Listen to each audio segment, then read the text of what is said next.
taller parte un poco de una propuesta que me hicieron desde el festival, porque les parecía interesante la historia que había pasado con el Escehomo, los objetos, estas cosas.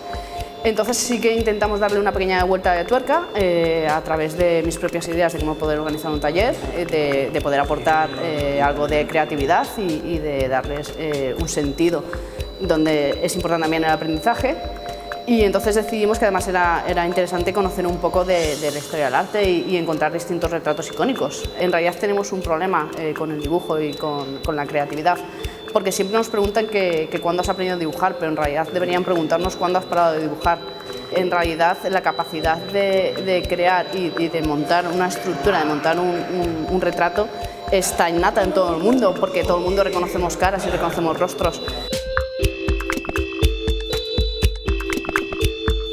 Lo que tenemos que hacer es un poco reeducarnos en cómo vemos a las personas mayores y darnos cuenta de que en realidad nosotros envejecemos y vamos a ser personas mayores.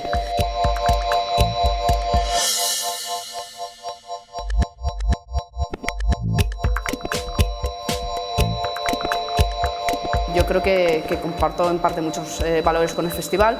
y me resultaba una propuesta muy interesante, y yo creo que al final siempre que aparte de las propuestas interesantes tienes que apoyar